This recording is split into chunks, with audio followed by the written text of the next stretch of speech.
नई कहानी देखने के लिए चैनल को सब्सक्राइब करें और बेल आइकन दबाना ना भूलें। एक छोटे गांव में एक बुढ़िया रहती थी। वो बिल्कुल ही अकेली थी। उस बुढ़िया का कोई भी नहीं था। वो बुढ़िया बहुत ही गरीब थी। बुढ़िया रोज जंगल से लकड़ियाँ लाकर उन्हें बाजार में बेचकर अपना पेट बड़ी ही मुश्किल से भर पाती थी। उस बुढ़िया का एक पड़ोसी था सरजू। सरजू ने एक गाय पाल रखी थी जिसका सरजू बिल्कुल भी ध्यान नहीं रखता था। यहाँ तक कि उसे खाने के लिए चारा भी बड़ी ही मुश्किल से देता था। एक दिन की बात है। इस गाय का मैं क्या करूं? ये गाय दूध तो देती है नहीं और सारा दिन चारा ही खाती रहती है। इस गाय को कोई खरीदेगा भी तो नहीं जिसे बेचकर मैं दूसरी नई गाय खरीद लाऊं। सरजू गाय को खाने के लिए चारा तो देता नहीं था, उल्टा उसे मारता और रहता। ये सब बुढ़िया रोज अपने घर से देखा करती। बुढ़िया को उस गाय पर बड़ी दया आती थी। कैसा नासपिटा इंसान है जो गौ माता को मारता रहता है।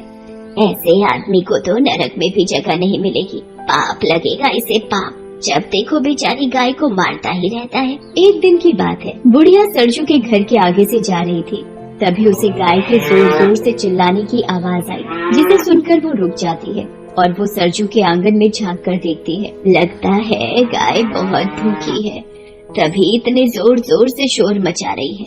ये सरजू खुद तो अपना पेट भर लेगा और घूमने निकल जाएगा, लेकिन बेचारी बेजुबान गाय के ऊपर इसे जरा भी दया नहीं आती। फिर बुढ़िया कहीं से गाय के लिए चारा लेकर आती है और सरजू के आंगन में जाकर गाय को चारा खिलाने लगती है और उसके सिर पर बड़े प्यार से हाथ फेरती है। चारा खाकर गाय का शोर मचाना बंद हो जाता है। गौ माता, तुझे भूख लगी थी ना?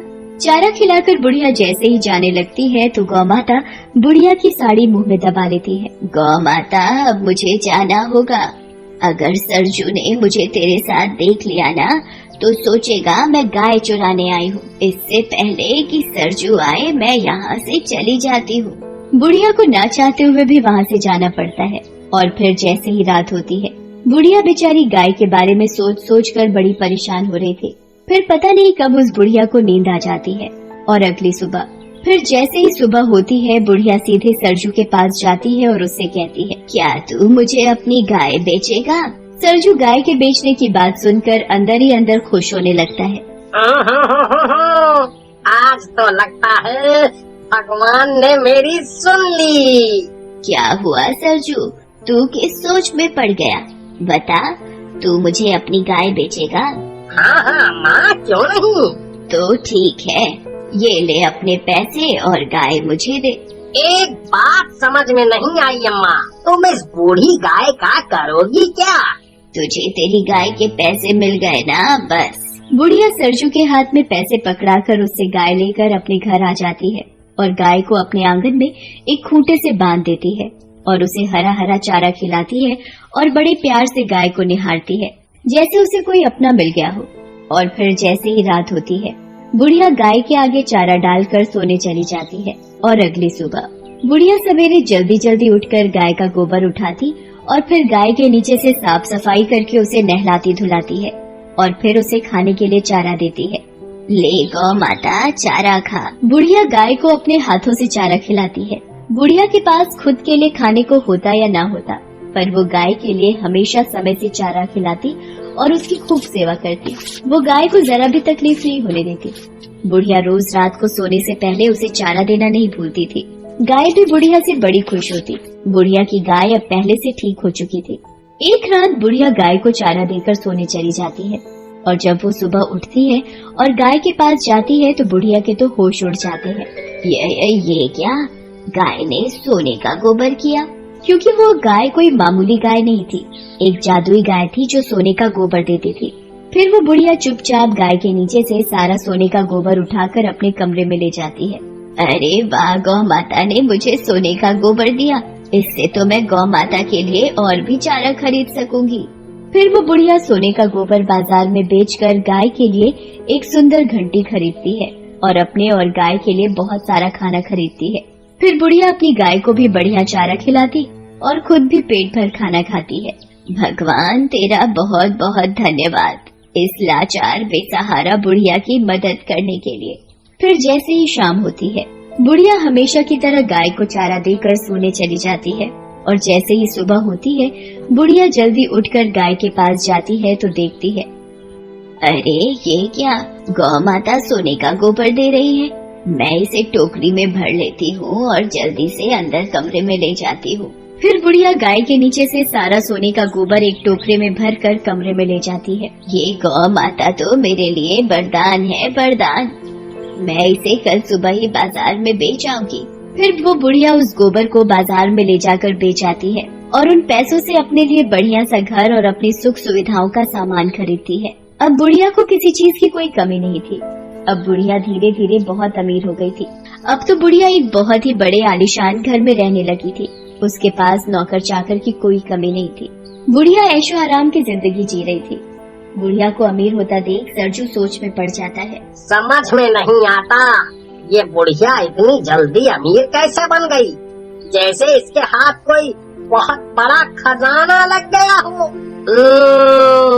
पता तो लगाना पड़ेगा, आखिर ये बुढ़िया इतनी जल्दी अमीर कैसे बन गई।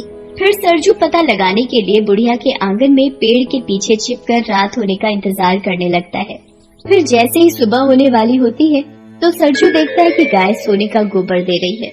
ये देख सरजू की आंखें फटी की फटी रह जाती हैं।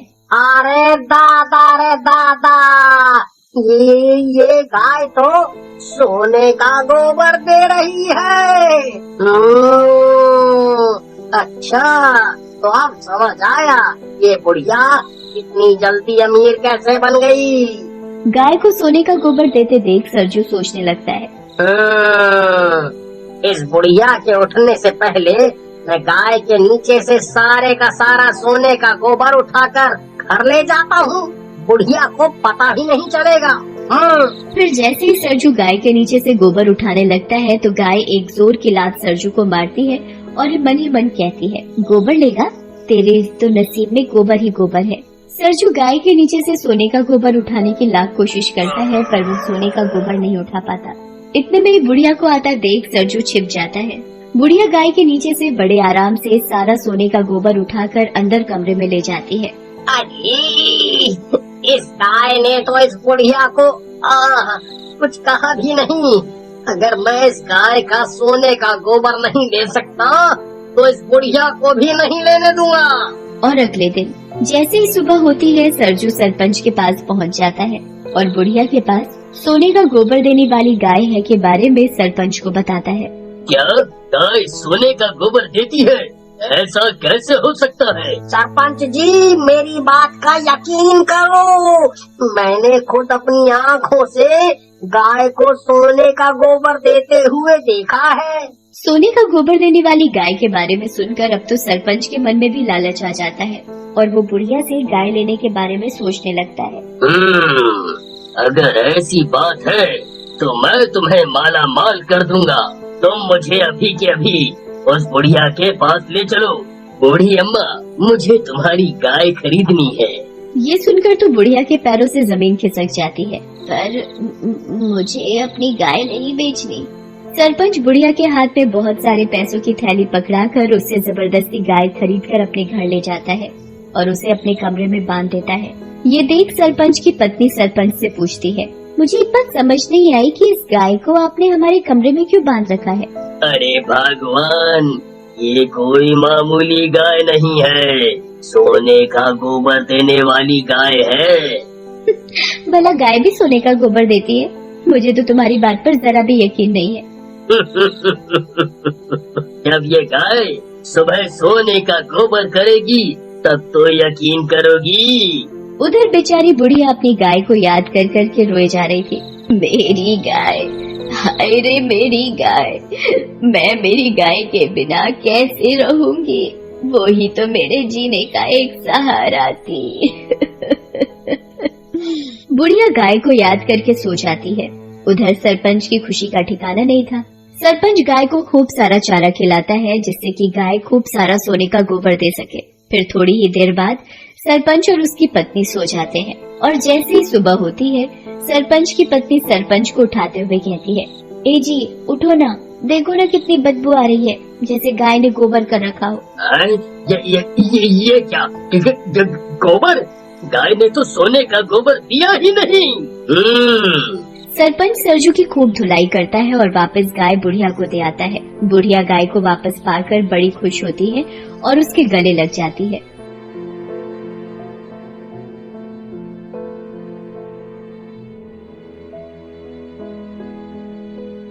हर रोज एक नई कहानी देखने के लिए चैनल को सब्सक्राइब करें और बेल आइकन दबाना ना भूलें।